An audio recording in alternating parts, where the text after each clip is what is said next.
છોટાઉદેપુરમાં સંદેશ ન્યૂઝના અહેવાલની ધારદાર અસર થઈ। ખેંદા ગામે પાકો રસ્તો બનાવવાની કામગીરી શરૂ કરવામાં આવી છે।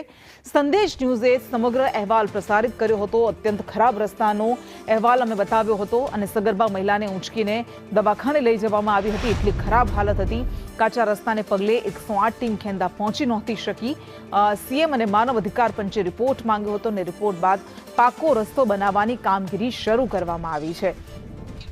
વધુ વિગત સાથે સંવાદદાતા ઇરફાન આપણી સાથે જોડાઈ ગયા છે। ઇરફાન, આપણે બતાવ્યું હતું કે આ છેવાડાના એ ગામડાઓ છે કે જ્યાં વિકાસના ફળ હજુ સુધી નથી પહોંચ્યા। શું હવે એ ફળ મળશે?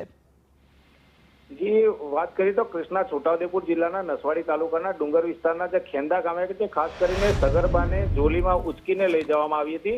ત્યારબાદ જે સંદેશ ન્યૂઝના જે સતત અહેવાલને લઈને જે રાજ્ય સરકારે આની નોંધ લીધી હતી, ખાસ કરીને આરોગ્ય વિભાગ પણ ત્યાં જ્યારે પહોંચ્યું તો પગપાળા પહોંચ્યું હતું અને હાલ જે ખાસ કરીને જ્યાં કાચો રસ્તો છે એ કાચો રસ્તાની ઉપર હવે જ્યારે ડામર રસ્તો બનવાની તૈયારી કરવામાં આવી છે। ખાસ કરીને મટીરિયલ પણ ત્યાં નાખી દેવામાં આવ્યું છે।